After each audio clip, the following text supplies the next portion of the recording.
লাইলাতুন নিসফি মিন শাবান, এই রাতে হাজার হাজার লক্ষ লক্ষ কবরবাসীকে আল্লাহ মাফ করে দিবে।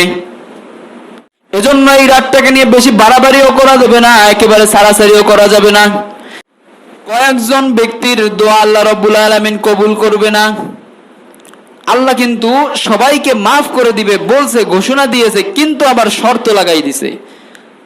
কয়েকজন ব্যক্তির দোয়া আল্লাহ রাব্বুল আলামিন কবুল করবে না এই রাতে।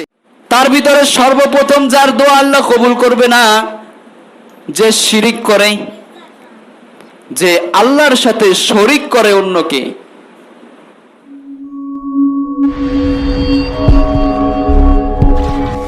কোন কোন ব্যক্তির দোয়া আল্লাহ রাব্বুল আলামিন কবুল করবে না? কোন কোন ব্যক্তি এই রাতে আল্লাহর কাছে মাফ চেয়েও মাফ পাবে না, এরকম কয়েকটি ব্যক্তির কথা আমি উল্লেখ করব, যাদের ভিতরে এই বদ অভ্যাস যাদের ভিতরে আছে, তাদের দোয়া এ রাতে সারা রাত যদিও সে দোয়া করে, আল্লাহ রাব্বুল আলামিন তাদের দোয়া কখনোই কবুল করবে না। তো আমি এই বিষয় নিয়ে আজকে অল্প কিছু আলোচনা করব। আমার তাওফীকি ইল্লা বিল্লাহ।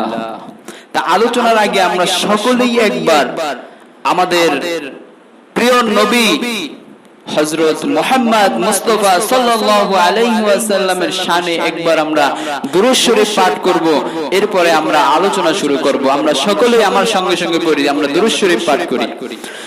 اللهم صل على محمد وعلى آل محمد كما صليت على إبراهيم وعلى آل إبراهيم إنك حميد مجيد اللهم بارك على محمد وعلى آل محمد كما باركت على إبراهيم وعلى آل إبراهيم إنك حميد مجيد أستغفر الله ربي من كل ذنب وأتوب إليه لا حول ولا قوة إلا بالله العلي العظيم الحمد لله আমরা আজকে যে আলোচনা করব লাইলাতুন নিসফি মিন শাবান, শাবান মাসের মধ্যরাত, মধ্য রজনী, এই রাতটা নিয়ে আমরা কিছু আলোচনা করব। আল্লাহর হাবিব হযরত মুহাম্মদ সাল্লাল্লাহু আলাইহি ওয়াসাল্লাম তিনি বলতেছেন, শাবান ও শাহরি, শাবান ও শাহরি, শাবান মাসটা হলো আমার মাস। কে বলতেছে? আমাদের নবী বলতেছে শাবান ও শাহরি, মানে কি শাবান মাসটা হলো আমার মাস। ওয়া শাহরুল্লাহি রমাদান, আর রমাদান মাসটা, রমজান মাসটা, এটা হলো আল্লাহর মাস। কার মাস? তা আমাদের প্রশ্ন আসতে পারে 12টা মাসই তো আল্লাহর, কিন্তু রমজান মাসটা কেন নবীজি বললেন ওয়া শাহরুল্লাহি রমাদান, মানে রমজান মাস আল্লাহর মাস? আল্লাহর হাবিব মুহাম্মদ সাল্লাল্লাহু আলাইহি ওয়াসাল্লাম পেরেশানিতে আছে, চিন্তায় আছে, সে চিন্তা করতেছে। যখন আমাদের নবীজির মনের ভিতরে দুঃখ থাকে, সে যখন চিন্তায় চিন্তিত থাকে, তখন আমাদের স্বয়ং আল্লাহ চিন্তায় চিন্তিত থাকে। আমার নবীর মনের ভিতরে যদি কোনো কষ্ট থাকে, তাহলে আমাদের আল্লাহ নিজেও পেরেশানির ভিতরে থাকে। আমার হাবিবের কি হলো, তার মনের ভিতরে কেন এত কষ্ট? আল্লাহ তো গায়বের মালিক, আল্লাহ সবকিছু জানে। তারপরেও জিবরাইল আলাইহিস সালামকে আল্লাহ পাঠাইলেন, বললেন যাও জিবরাইল, তুমি গিয়ে আমার বন্ধুর কাছে জিজ্ঞেস করো তার মনটা কেন এত খারাপ, সে এত চিন্তা, কি চিন্তা করতেছে, তার কাছে যাও, গিয়ে একটু জিজ্ঞেস করে আসো কি চিন্তা করতেছে সে। আল্লাহ জানা সত্ত্বেও জিবরাইল আলাইহিস সালামকে পাঠাইলেন নবীর কাছে। যখন নবীর কাছে জিবরাইল আলাইহিস সালাম গেল, গিয়ে বলতেছে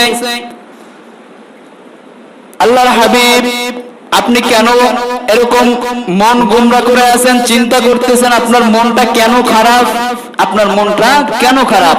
আল্লাহ আমাকে পাঠাইছেন জিজ্ঞাসা করতেছে যে আপনার মনটা কেন খারাপ, আপনার যে কারণে মন খারাপ আল্লাহ আপনাকে সেইটা দিবে, আপনি বলেন তো আপনার কি জন্য মন খারাপ।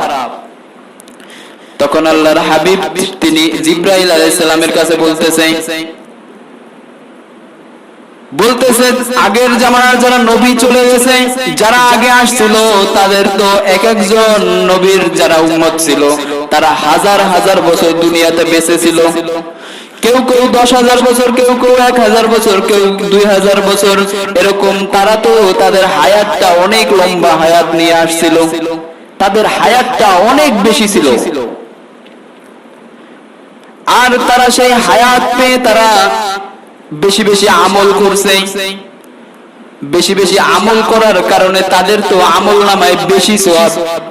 আর আমার উম্মতেরা সামান্য 80, 100 বছর, 150 বছর পরে তারা মারা যাবে। তাহলে তারা এই 100, 150 বছরে কি আমল করবে? আর তাদের থেকে তো আমার উম্মতের আমল নামায় আমল কম থাকবে, নেকি কম থাকবে। কারণ তারা 1000 বছর, কেউ যদি 50 বছর চাকরি করে আর কেউ যদি 20 বছর চাকরি করে, দুজনের সমান বেতন, তাহলে কি যে 20 বছর চাকরি করতেছে সে বেশি টাকা ইনকাম করবে, না যে 50 বছর চাকরি করতেছে সে বেশি টাকা ইনকাম করবে? যে 50 বছর ইবাদত যে চাকরি করতেছে তার আমল, তার ব্যাংক ব্যালেন্সই হবে বেশি, আর যে 20 বছর করতেছে তার তো ওই 20 বছরের টাকাই হবে, এর বেশি তো আর হবে না। এজন্য নবী পেরেশান, সে চিন্তা করতেছে আসলে আমার উম্মতের কি হবে, তারা তো 100 বছরে কি আমল করবে। তার ভিতরে তো সামনে তো এমন ভাবে সোশ্যাল মিডিয়া চলে আসবে, এমন এমন জিনিস পয়দা সৃষ্টি হবে, এই কারণে তারা তো গুনাহ করবে বেশি। এই জন্য নবী আমার চিন্তা করতেছে তাদের আমল নামায় কম নেকি থাকবে। তখন জিবরাইল আলাইহিস সালামকে বলতেছে, হে জিবরাইল, তুমি আল্লাহর কাছে বলো আমি এই কারণে আমার মনটা আমার খুবই খারাপ যে আমার উম্মতেরা অল্প নেকি নিয়ে তারপরে হাসরের ময়দানে উঠবে। তখন জিবরাইল আলাইহিস সালাম আল্লাহর কাছে গিয়ে এই কথা বলল। আবার আল্লাহ জিবরাইল আলাইহিস সালামকে পাঠাইলেন, পাঠিয়ে বলতেছেন, জিবরাইল আলাইহিস সালাম নবীর পাশে এসে বসে বলতেছে, আল্লাহর হাবিব আপনি চিন্তা কইরেন না, আপনার কোনো চিন্তা নাই। আল্লাহ রাব্বুল আলামিন বলতেছে আপনার উম্মতরা যদি 100 বছর বাঁচে, দুনিয়াতে বেঁচে থাকে 100 বছর, তাদের জন্য আমি কিছু কিছু অফার দিয়েছি, তাদের জন্য আমি কিছু কিছু রাত আমি অফার দিয়ে দিয়েছি, তাদের জন্য কিছু কিছু মাস আমি অফার হিসাবে তাদের কাছে আমি পাঠাবো। যে মাসে তারা যদি সেই রাতটায় যদি তারা ইবাদত বন্দেগী করতে পারে শুধুমাত্র আল্লাহর জন্য, তাহলে 1000 বছর ইবাদত করার সওয়াব তাদের আমলনামায় লিখে দেবে। সুবহানাল্লাহ। বলতেছে আল্লাহর হাবিব আপনি চিন্তা করেন না, আপনার কোনো চিন্তা নাই, নো চিন্তা, নো টেনশন, আপনার কোনো টেনশন নেই। আপনার উম্মতের জন্য আল্লাহ রাব্বুল আলামিন এমন এমন এক একটা রাত দিয়ে দিবে, যে রাতটায় ওই এক রাত ইবাদত বন্দেগী করলে সে 1000 বছর ইবাদত করার মতন সওয়াব তার আমলনামায় লিখে দিবে। তখন আল্লাহর রাসূল তার মনটা খুশি হলো, আসলে আমার উম্মতেরা এরকম কিছু কিছু রাতের অফার পাবে, সেরকম একটি রাত হলো লাইলাতুন নিসফি মিন শাবান, অর্থাৎ এই যে আজকে 14 তারিখ, আজকে শাবান মাসের 14 তারিখ, আজকে দিবাগত রাতটাই সেই লাইলাতুন নিসফি মিন শাবান, যেটাকে সবাই বলে ফার্সি ভাষায় বলে শবে বরাত। ফার্সি ভাষায় যেটার নাম হলো শবে বরাত, সেই শবে বরাতের রাতটাও আল্লাহ রাব্বুল আলামিন আমাদের জন্য, আমাদেরকে একটা ওয়াফারের রাত হিসাবে ঘোষণা করে দিয়েছে। তো এই রাতে যদি কেউ আল্লাহর জন্য ইবাদত বন্দেগী করতে পারে, আল্লাহকে রাজি খুশি করার জন্য যদি নামাজ আদায় করতে পারে, এই রাতে হাজার হাজার লক্ষ লক্ষ কবরবাসীকে আল্লাহ মাফ করে দিবে।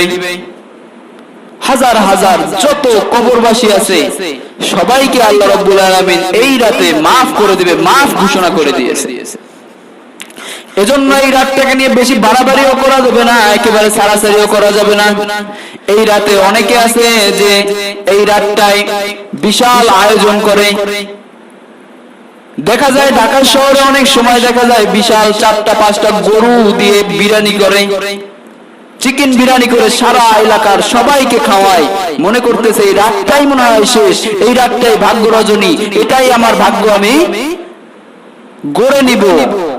এই রাতে আমি আল্লাহকে খুশি করে আমার ভাগ্যটা আমি গড়ে নিব, আর সারা মাস সারা বছর আমার আর ইবাদত বন্দেগী করার কোনোই দরকার নেই। এই যে বাড়াবাড়ি করাটা, এটা ইসলাম কখনো সমর্থন করে না। আবার দেখা যায় অনেক জায়গায় কি করে, এই রাতে সাজায়, মসজিদে সুন্দর করে ঝাড়বাতি দিয়ে চতুর্দিকে সাজায়, ভাগ্য রজনী, এই রাতটাতে দাম দেয় অনেক, মানে এটা একটার কোনো ই নেই। দেখা যায় লাল নীল সবুজ হলুদ বাতি লাগিয়ে একেবারে সুন্দর ডেকোরেশন করে। এই যে বাড়াবাড়ি, এটাও করা যাবে না। ছোট বাচ্চারা যারা আছে তোমরা, এই রাতে আতশবাজি বোম ফুটানো এগুলো একেবারে হারাম, এগুলো কোনোভাবেই করা যাবে না। এজন্য আমাদের নবী বলতেছেন এই রাতে কয়েকজন ব্যক্তির দোয়া আল্লাহ রাব্বুল আলামিন কবুল করবে না। আল্লাহ কিন্তু সবাইকে মাফ করে দিবে বলছে, ঘোষণা দিয়েছে, কিন্তু আবার শর্ত লাগাই দিয়েছে, কয়েকজন ব্যক্তির দোয়া আল্লাহ রাব্বুল আলামিন কবুল করবে না এই রাতে। তার ভিতরে সর্বপ্রথম যার দোয়া আল্লাহ কবুল করবে না, যে শিরিক করে, যে আল্লাহর সাথে শরীক করে অন্যকে, যারা মূর্তি পূজা করে, যারা গাছের পূজা করে, যারা গরুর পূজা করে, এরকম যারা আল্লাহর সাথে অন্য কিছুর সাথে শরীক করে, আল্লাহর সাথে বাবার সাথে শরীক করে, বাবার দরবারে গেলে কেউ খালি হাতে ফেরে না, বাবা সব দিতে পারে, বাবার দরবারে গিয়ে সেজদায় পড়ে যায়, লুটিয়ে যায়, বাবা আমাকে এইটা দাও, বাবা আমাকে ওইটা দাও। এই বাবার কাছে যারা চাবে, আল্লাহর সাথে শরীক করবে, বাবার কাছে ছেলে মেয়ে চাবে, বাবার কাছে টাকা চাবে, পয়সা চাবে, বাবার মাজারে দান করবে, এই যে আল্লাহর সাথে যারা শরীক করবে, এদের দোয়া আল্লাহ রাব্বুল আলামিন কোনোভাবেই কবুল করবে না, কোনোভাবেই কবুল করবে না। এরপরে 2 নম্বর ব্যক্তি, 2 নম্বর কোন ব্যক্তি দোয়া আল্লাহ কবুল করবে না? 2 নম্বর ব্যক্তি হলো যে হিংসাকারী, যার ভিতরে হিংসা আছে। আমার পাশের একজন মানুষ বড়লোক হয়ে যাচ্ছে, অনেক টাকা ইনকাম করতেছে, আমার টাকা নাই, আমার হিংসা হচ্ছে, উফ আমি কি করলাম, আমার তো টাকা পয়সা নাই, আমি বড় হতে পারছি না, আমি বড় হতে পারতেছি না, আমার টাকা পয়সা ইনকাম করতে পারছি না, কিন্তু আমার পাশের একজন ভাই, আমার পাশের একজন প্রতিবেশী সে বড়লোক হয়ে যাচ্ছে। এই যে হিংসাটা, এই হিংসা যার ভিতরে আছে, খালি এইটা না, যে কোনো প্রকারের হিংসাকারী, মানে একটা মানুষ আর একটা মানুষকে হিংসা করা, যে কোনো বিষয় নিয়ে হিংসা করা, যদি তার ভিতরে সেই হিংসা থেকে থাকে যে আমি হিংসা করতেছি মানুষকে, আমি ওকে চোখে দেখতে পারতেছি না, এইটা যার ভিতরে, এই বদ অভ্যাসটা যার ভিতরে থাকবে, আল্লাহ রাব্বুল আলামিন তার দোয়াও এই রাতে কবুল করবে না। এরপরে তৃতীয় নম্বর, যারা মা বাবার অবাধ্য সন্তান, যারা মা বাবাকে চোখেই দেখতে পারে না, যারা মা বাবার খেদমত করে না, যারা মা বলতেছে বাবা তুমি ওদিকে যেও না, ওই ছেলে মেয়ের সাথে তুমি মিশবা না, ওর সাথে কথা বলবা না, কিন্তু ওই ছেলে সেই খারাপ ছেলের সাথেই মিশবে, ওই ছেলের সাথেই ঘোরাফেরা করবে, মা বাবার কথা শুনবে না। বাবা মা ডানে যাইতে গেলে সে বামে যায়। এই যে যে অবাধ্য সন্তান, বাবা মায়ের কথা যারা শুনবে না, এই যে অবাধ্য সন্তান, এই সন্তানের দোয়াও আল্লাহ রাব্বুল আলামিন কবুল করবে না। বাবা মায়ের খেদমত করবে না। খেদমত কেমনে করতে হবে? এক জামানার একজন ব্যক্তি, তিনি আল্লাহ রাব্বুল আলামিনের কাছে এমন ভাবে তার একজন খাঁটি বান্দা হয়ে গেছে, সে যে দোয়াই করে আল্লাহ রাব্বুল আলামিন তার দোয়াকে কবুল করে নিয়ে যায়। সে যা দোয়া করবে সেই দোয়াটাই আল্লাহ কবুল করে নেয়। এখন আরেকজন ব্যক্তি, সে বলতেছে যাই হোক, যেহেতু দোয়া করলেই কবুল হয়, তার কাছে গিয়ে আমি একটু দোয়া চেয়ে আসি, দেখি আমার মনের যে আশাটা, এটা কি সে দোয়া করার মাধ্যমে পূরণ করে দিতে পারে কিনা। এজন্য সে 4 দিন 5 দিন হেঁটে হেঁটে যেতে যেতে সেই ব্যক্তির কাছে যাওয়ার জন্য তাকে খুঁজতেছে, কোথাও তাকে পাচ্ছে না, তার নামটা ওইভাবে কেউ তাকে চিনেও না। এরপরে কিছু দূর যাওয়ার পরে একটা গ্রামের ভিতরে দেখতেছে একটা লোক 2টা শুয়ারে গোসল করাচ্ছে। এখন সেই ব্যক্তির কাছে বলতেছে আপনি কি অমুক ব্যক্তিকে? আব্দুল্লাহ, আল্লাহর বান্দা, এই ব্যক্তিকে আপনি কি চেনেন কিনা? এই ব্যক্তিটাকে কি আপনি চিনেন? তখন বলতেছে হ্যাঁ আমি সেই ব্যক্তি, আমি নিজেই। কি বলবেন বলেন? আমি শুনলাম আপনি তো একজন আল্লাহর ওলি, আপনি যে দোয়া করেন, দোয়াটা আল্লাহ রাব্বুল আলামিন কবুল করে নেয়, তাহলে আপনি কেন এই হারাম জিনিসটাকে গোসল করাচ্ছেন সাবান দিয়ে? এত সুন্দর করে আপনি কিভাবে গোসল করাচ্ছেন এই হারাম জিনিসটাই? তা আপনার এই হারাম জিনিসটার খেদমত করার কারণে আপনার দোয়া আল্লাহ কেমনে কবুল করে? তখন সেই আল্লাহর ওলি বলতেছে এই যে তোমরা যে 2টা শুকর দেখতেছো, এই শুকর না, এই 2টা হলো আমার মা আর আমার বাবা। তারা একটা গুনাহ করছিল, একটা পাপ করছিল, পাপটার নাম আমি বলবো না, কিন্তু তারা এই গুনাহটা করার কারণে আল্লাহ তাদেরকে এরকম অবস্থা করে দিয়েছে। আর এই অবস্থায় সে শুকর হোক হারাম জিনিস হোক, কিন্তু আমার মা বাবা, আমার তাকে খেদমত করতেই হবে। সে হারাম হোক আর যাই হোক, তাকে আমার খেদমত করতে হবে। আমি এই খেদমত করছি একমাত্র আল্লাহর জন্য। কারণ যদি আমি আমার আব্বু আম্মু যে কোনো পাপ করছে, এর জন্য আল্লাহ তাকে শাস্তি দিয়েছে, তাকে শাস্তি দিয়ে তাকে এটা বানাই দিছে। আবার কিয়ামতের ময়দানে আমার আব্বা আম্মাকে সে জিজ্ঞাসা করবে, তাকে সে শাস্তি দিবে। কিন্তু আমি সে শুকর হওয়ার কারণে কেন আমি তার খেদমত করব না? যদি আল্লাহ আমাকে কিয়ামতের ময়দানে জিজ্ঞাসা করে যে তোর মা বাবাকে আমি শাস্তি দিয়েছি, আমি একটা প্রাণী বানাই দিয়েছি, আর তুই সেই প্রাণীকে কেন খেদমত করলি না? তখন আমি আল্লাহর কাঠগড়ায় আমি দাঁড়িয়ে যাব। আমি শুধুমাত্র আল্লাহর জন্য ওই ব্যক্তিকে, আমি তখন তাকে আমি আমার মা বাবাকে আমি খেদমত করতেছি শুধুমাত্র আল্লাহর জন্য। আর এই যে কাজটা করার কারণে আল্লাহ রাব্বুল আলামিন আমার এই মা বাবার খেদমত করার কারণে আল্লাহ রাব্বুল আলামিনকে দোয়া নেই, আমি যে দোয়া করব, আমি আল্লাহর কাছে যাই চাই, আল্লাহ রাব্বুল আলামিন সাথে সাথে কবুল করে নেয়, শুধুমাত্র এই মা বাবার খেদমত করার কারণে। মা বাবা যেমনই হোক না কেন, মা বাবার খেদমত করতে হবে।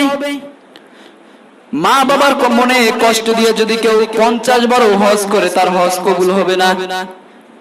মায়ের নিচেই তো জান্নাত, এখন সেই মায়ের পায়ের নিচে যে জান্নাতটা তুমি রাইখা তুমি যদি জান্নাত খুঁজতে মক্কা আর মদিনায় যাও, সেই হজ তোমার কোনোভাবেই কবুল হবে না। পায়ের নিচেই তো জান্নাতটা, জান্নাত তো তুমি দুনিয়া এই যে দেশেই রাইখা তুমি গেছো বিদেশে ভ্রমণ করতে। তো এজন্য যারা মা বাবার খেদমত করবে আল্লাহ রাব্বুল আলামিন তাদের দোয়াটাও এই রাতে কবুল করে নিয়ে যাবে। আর যারা মা বাবার খেদমত করবে না তাদের দোয়াটা আল্লাহ রাব্বুল আলামিন কবুল করবে না। তাহলে আমরা কয়টা পাইলাম? 1 নম্বরে আল্লাহর সাথে শরীক করা যে ব্যক্তি তার দোয়া আল্লাহ কবুল করবে না। 2 নম্বরে হিংসাকারী, এক ভাই আরেক ভাইকে হিংসা, এই হিংসার পরিণতি কিন্তু একেবারে ভয়ঙ্কর।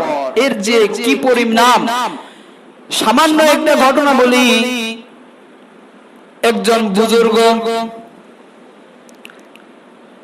তার কাছে একজন ব্যক্তি গিয়ে বলতেছে, আমার পাশের আমার ভাই যে ভাই, সেই ভাই অনেক টাকার মালিক হয়ে যাচ্ছে দিনে দিনে, আমি তো গরিব, সেই গরিবই আছি, আমি কোনোভাবে বড়লোক হচ্ছি না। আপনি আমাকে দোয়া করে দেন যাতে করে আমি বড়লোক হতে পারি। শুধু বড়লোক না, আল্লাহ যদি আমাকে 2টা দেয় তারে যেন 1টা দেয়, আল্লাহ যদি আমাকে 4টা দেয় তাহলে যেন ওরে 2টা দেয়। এরকম দোয়া চাইতেছে। তখন বলতেছে, না আপনি হিংসা করেন না, আপনার এগুলো দরকার নেই। তারপর বলতেছে, না আপনি দোয়া করেন যাতে করে আমার যদি 2টা বাড়ি হয় তার 1টা বাড়ি হবে, আমার 2 লাখ টাকা হলে তার 1 লাখ টাকা হবে, আমার সাথে আমার নিচে যেন সে থাকে সব সময়, আমার উপরে যেন কোনোভাবে উঠতে না পারে। তখন ওই আল্লাহর ওলি দোয়া করে দিল, যাও তোমার দোয়া করে দিলাম। এরপরে কিছুদিন পরে ওই ব্যক্তির 2টা বাড়ির মালিক হয়ে গেল। ওই যে দোয়া করছে যে হিংসাকারী 2টা বাড়ির মালিক হয়ে গেল কিছুদিনের মধ্যে, রাতারাতি। এখন ওই যে তার পাশের বাড়ির যে লোক, তিনি তখন 1টা বাড়ির মালিক হয়ে গেছে। এরপরে সে বাজারের 4টা দোকানের মালিক, আর ওই যে ব্যক্তি তার পাশের বাসার, সে বাজারে 2টা দোকানের মালিক।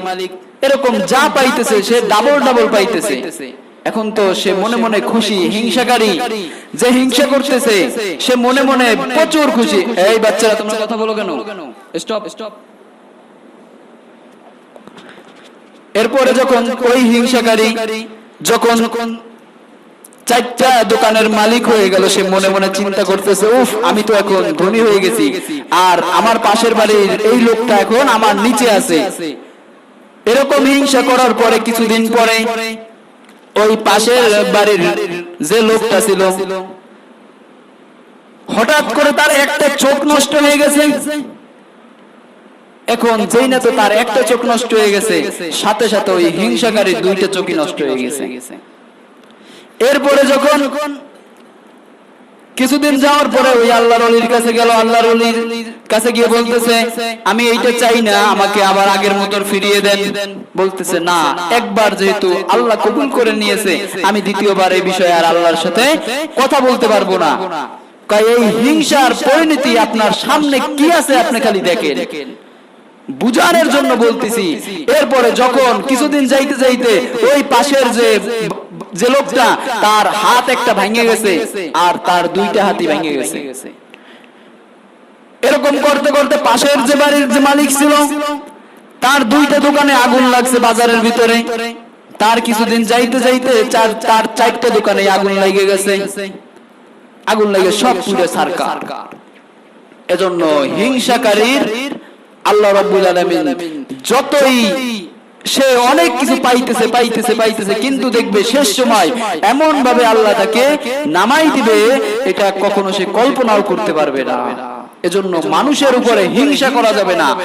কে কেমন আছে এইটা আমার দেখার দরকার নাই, আমি আলহামদুলিল্লাহ আমি ভালো আছি। এজন্য বুজুর্গে কেরামরা বলে, তোমার যদি 2টা পা 2টা হাত ভালো থাকে, তুমি নিচের দিকে তাকাবা, যার 2টা পা নেই, যার একটা হাত নেই, তার দিকে তুমি তাকিয়ে দেখো, তোমার মনের ভিতরে শান্তি লাগবে। তুমি তাকিয়ে দেখবা যে আর মনে মনে ভাববা, আলহামদুলিল্লাহ আমি কত ভালো আছি, আমার দুইটা পা দুইটা হাত কত সুন্দর, আমি হাঁটতে পারতেছি, চলতে পারতেছি, কিন্তু দেখো সে বিছনায় পড়ে আছে, মানুষের দ্বারে দ্বারে ভিক্ষা করতেছে, তার থেকে তো আমি ভালো আছি। তোমার যদি একটা হাত না থাকে, তুমি তোমার থেকে নিচের লেভেলে যে আছে তার দিকে তাকাও, দেখো যার দুইটা হাত নেই সে কি করে। তুমি তার দিকে যখন তাকাবা, তোমার মনের ভিতরে একটা শান্তি চলে আসবে যে না, আমার তো একটা হাত আছে, তার তো নাই। তাহলে কি মনের ভিতরে একটা শান্তি চলে আসবে, যেন হিংসা করা যাবে না। আমার থেকে উপরে কে আছে এটার দিকে কোনোদিন তাকানো যাবে না। যারা এই জীবনে আমার থেকে ওই কেন এত বেশি পাইলো, আমার থেকে ও কেন এত বড় লোক হইলো, এইটা যারা ভাবে, তাদের মনের ভিতরে সারা জীবন ওই হিংসা আর কষ্টই থাকে, তাদের মনে আর কোনোদিন শান্তি আসে না। এজন্য আমরা এই যে তিনটা বিষয় বললাম, এই তিনটা বিষয় থেকে আমরা দূরে থাকবো। এক, আল্লাহর সাথে কারো সাথে শরীক করা যাবে না। যেমন শরীক, যে আমি যদি না বেঁচে থাকি, আমার সন্তানটা মনে হয় না খেয়ে মারা যাবে, আমার স্ত্রী না খেয়ে মারা যাবে, এইটা যে বলবে, সেও আল্লাহর সাথে শিরিক করবে।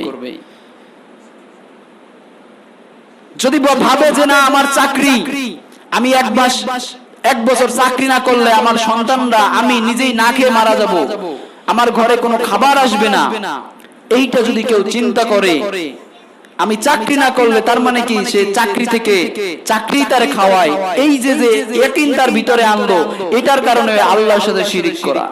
শিরিক শুধু একটা না, পূজা করাটা শুধু শিরিক নয়, খালি পূজা করাটাই শিরিক নয়, এরকম জিনিস ভাবাটাও তার ভিতরে শিরিক আছে। আর এই শিরিক যার ভিতরে থাকবে, আল্লাহ রাব্বুল আলামিন তার দোয়া কবুল করবে না এই রাতে। আরো কয়েকটা বিষয় আছে, আর কার কার দোয়া আল্লাহ কবুল করবে, আর যে চারটি ব্যক্তির দোয়া আল্লাহ কবুল করবে, এ বিষয়ে আমরা আজকে রাতে আলোচনা করব। আর কোন কোন ব্যক্তির আর দোয়া কবুল করবে না, এরকম আরো 4-5টা ব্যক্তির দোয়া আল্লাহ কবুল করবে না, এই বিষয় নিয়ে আমরা আজকে রাতে ইনশাআল্লাহ আলোচনা করব। আমা তাওফিক ইল্লা বিল্লাহ। আমরা যারা এখন সুন্নাত পড়িনি, আমরা সুন্নাত নামাজ পড়ে নেই ইনশাআল্লাহ।